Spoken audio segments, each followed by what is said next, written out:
पाकिस्तान में एक Khan research centre हुआ करता था जो परमाणु बम बनाने की प्रैक्टिस कर रहा था। वहाँ पे रिसर्च चल रहे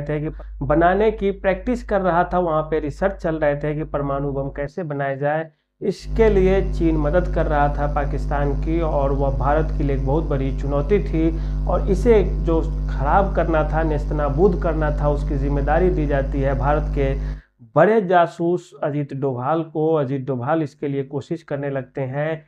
खान रिसर्च सेंटर के बाहर एक भिखारी के वेश में बैठे रहते हैं और कोशिश करते हैं कि हम सारी जानकारी वहां से ले ले। भीख मांगते हैं, कोई कुछ दे देता है तो ले लेते हैं, कुछ का कुछ खा लेते हैं, नहीं तो भिखारी की तरह वे वहीं पे पड़े रहते हैं। उर्दू बोलने में भी उसी तरह से उनकी जो तल्लीमी, जिसके तिलिस्म में बोला जाता है, वो थी जितनी हिंदी और अंग्रेजी में उनकी पकड़ थी। संस्कृत पर जितनी पकड़ थी उतनी ही उर्दू पर भी अजीत डोभाल की पकड़ थी। और कोई भी पाकिस्तानी यह सोच नहीं पाया कि भिखारी के भेष में बना भारत का कोई एक आईपीएस अधिकारी है। और यह भारत में, पाकिस्तान में जो आया है वह केवल इसलिए आया है कि पाकिस्तान के परमाणु बम के टेक्नोलॉजी को और जो मिशन है इसे ध्वस्त करना इसकी सबसे बड़ी जिम्मेदारी है। अजीत डोभाल पकड़ नहीं पाते हैं कि आखिर इसके साइंटिस्ट आते जाते कहाँ से हैं, क्या सचमुच यहीं पे चल रही है या प्रयोग या कहीं पे। और ऐसे में एक वैज्ञानिक का नाम वहाँ पे कुख्यात होता है कि ये वैज्ञानिक ही परमाणु बम का जनक है, पाकिस्तान में यही काम कर रहा है। आखिर उस वैज्ञानिक की पहचान हो कैसे। अजीत डोभाल बैठे बैठे ही देखते हैं कि आता जाता रहता है यहाँ से। उसके बाद वह एक नाई की दुकान में बाल कटाने जाया करता था वह वैज्ञानिक। अजीत डोभाल भी उसी सैलून के आसपास आते हैं जाते हैं। और नाई जब बाल और दाढ़ी उसके बनाता था, उसके बाद जो उसके बाल मिले एक दिन अजीत डोभाल के हाथ लग गए। वह बाल सीधे सीधे भारत भेजा जाता है। उसकी डीएनए टेस्टिंग होती है कि क्या सचमुच में यह बाल उस वैज्ञानिक के ही हैं या किसी और के हैं। डीएनए की सैंपलिंग होती है और यह सही हो जाता है कि हाँ यह वही वैज्ञानिक है। उसके बाद जो बात की जाने लगती है कि हाँ अब इसमें मिशन क्या है। अजीत डोभाल ने काम करना शुरू भी किया और किसी न किसी तरह से वैज्ञानिकों को लोभ देकर या कहीं से वो जानकारी जुटा ली जिसकी भारत को जरूरत थी। कैसे कैसे परमाणु बम वहां पे बनाए जा रहे थे। अब भारत यह निश्चिंत हो गया था कि हाँ सचमुच में यहाँ पे काम हो रहा है और इसे कैसे नष्ट किया जाए। सरकार उस समय मोरारजी देसाई की थी भारत में। अजीत डोभाल ने पूरी की पूरी प्लानिंग कर ली कि ऐसी ऐसी बात है। मोरारजी देसाई की सरकार को बताई भी जाती है सरकार की कुछ एक्शन ले, सरकार कुछ एक्शन नहीं ले पाती है। बोलती है मोरारजी देसाई कि हमारे बस की चीजें कहाँ है। पाकिस्तान एक संपन्न देश है, अभी जंग छिड़ जाएंगे, अभी हम कुछ भी करेंगे तो। फिर अजीत डोभाल प्लान कैंसिल कर लेता है। इजराइल की एजेंसी मोसाद के ही कुछ जो स्पाई थे उनसे मदद लेते हैं और उन्हें आश्वस्त कर देते हैं कि इजराइल की जो राष्ट्रीय सुरक्षा के लिए, इजराइल के अस्तित्व के लिए पाकिस्तान का परमाणु बम बनाना एक बेहद घातक चीज है। इजराइल की जो एजेंसी है वह भी इस पर डिबेट करने लगती है और इजराइल का जो पूरा देश तैयार हो जाता है कि पाकिस्तान के इस मिशन को समाप्त किया जाए। इजराइल तैयार होता है कि हम पाकिस्तान के इस मिशन को नेस्तनाबूद कर देंगे। इजराइल का प्लान था कि हम हवाई जहाज, फाइटर एयरक्राफ्ट लेके आएंगे और खान का जो रिसर्च सेंटर है, खान रिसर्च सेंटर, जहाँ पे परमाणु बम बनाने की कोशिश की जा रही है, उसे ही पूरा बम मार के तहस नहस कर देंगे। बस केवल एक और एक चीज करने थे, भारत को केवल गुजरात में स्थित कोई एयरबेस देना था इजराइल के एयरफोर्स के लिए, जहां पे उनके जहाज कम से कम तेल भरते, क्योंकि इजराइल से जैसे इंडिया आती जहाज उनके तेल कम पड़ जाते और अटैक के दौरान उनके तेल खत्म हो सकते थे। इसी कारण वहां से फिर से अटैक, तेल भर के वहां पर अटैक करके पाकिस्तान में फिर से इजराइल भाग जाने की उनकी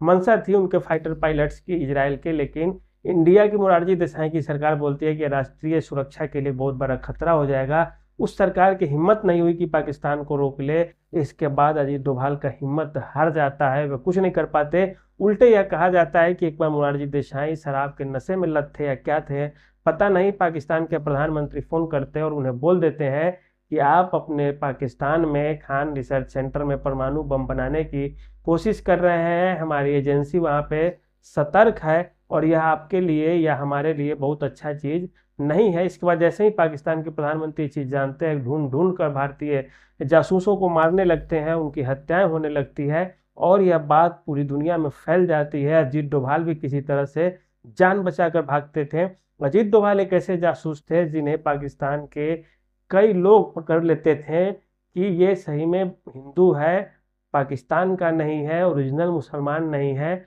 और इसी क्रम में कई बार वे बच भी जाते थे, लेकिन इसी क्रम में एक दिन एक मौलवी से उनकी हो जाती है, जो सूफी संत थे, लोग आशीर्वाद लेने उनसे आते थे। डोभाल साहब भी गए, उन्होंने डोभाल साहब को कहा कि तुम मुसलमान नहीं हो, तुम हिंदू हो। डोभाल साहब ने कहा कि नहीं, मैं मुसलमान हूँ, कन्वर्टेड हूँ। उसने कहा कि तुम कन्वर्टेड भी नहीं हो, अभी भी तुम हिंदू हो। उसके बाद दोनों की मुलाकात होती है, फिर वो मौलवी ले जाते हैं अजीत डोभाल को अपने घर, थोड़ा दूर पर था वहाँ पे, उस घर में ले जाते हैं। फिर बोलते हैं कि मैं भी मुस्लिम नहीं हूँ। तो अजीत डोभाल ने पूछा कि फिर ये सब इतने लोग आशीर्वाद लेने कैसे आए आप मौलवी से? तो उन्होंने एक कमरा खोला जिसमें दिखाया कि अभी भी हिंदू देवी देवता की फोटो और मूर्तियां हमारे पास रखी हुई है। और इसके बाद अजीत डोभाल को विश्वास हुआ कि यह भी प्रताड़ित है।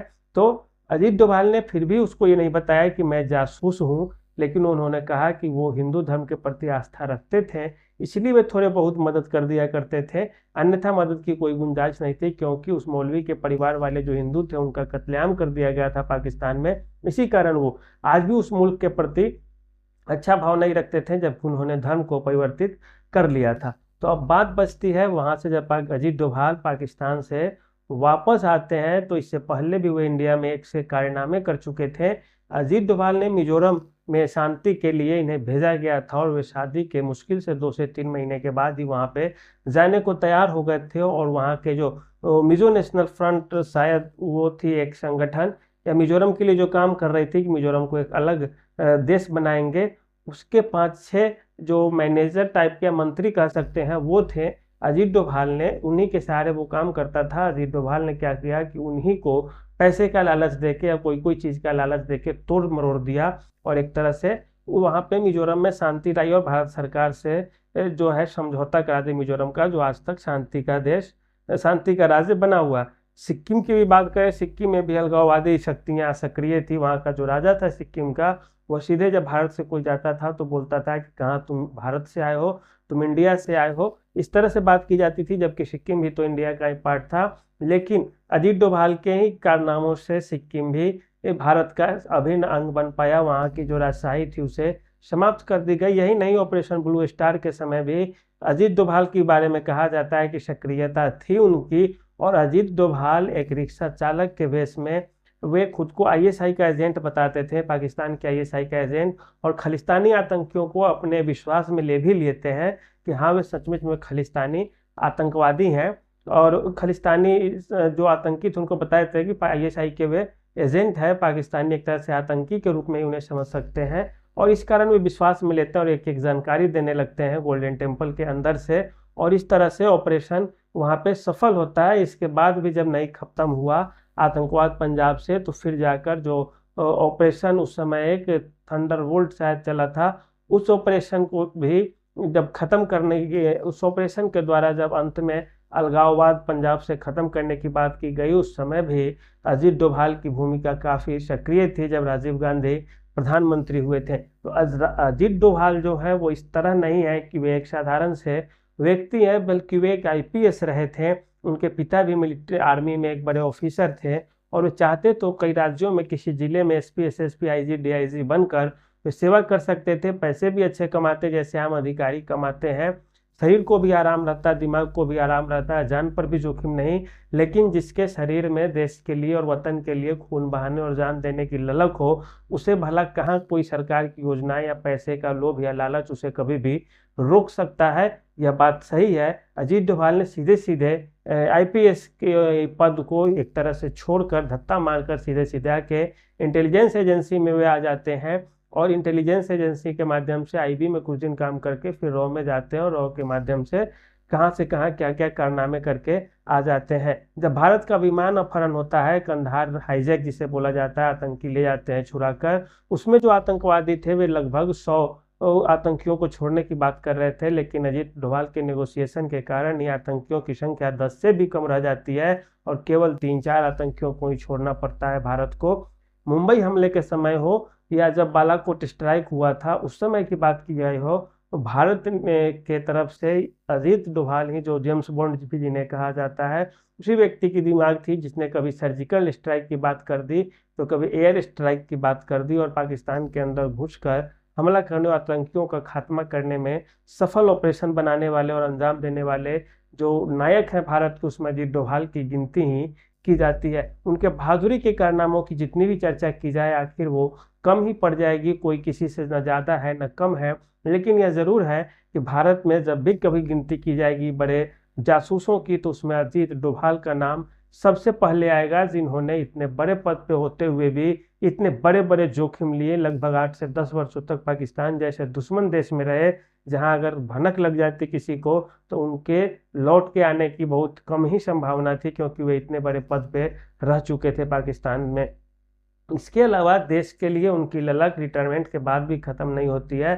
जब मोदी सरकार आती है केंद्र में तो उन्हें फिर से राष्ट्रीय सुरक्षा सलाहकार के पद पे बैठाया जाता है और वे इस तरह से देश की सेवा में फिर से लग जाते हैं। जब केरला में भी एक बार दंगे फसाद की स्थिति हो गई, जिस समय वे एएसपी बन के केरला में गए थे, उन्होंने लोगों को इस तरह से समझाया बुझाया कि कहा जाता है कि हिंदू मुस्लिम में जो दंगे हुए उसमें मुसलमान हिंदुओं के, हिंदू मुसलमानों के सामान भी लूट लिया करते थे दंगे फसाद के दौरान।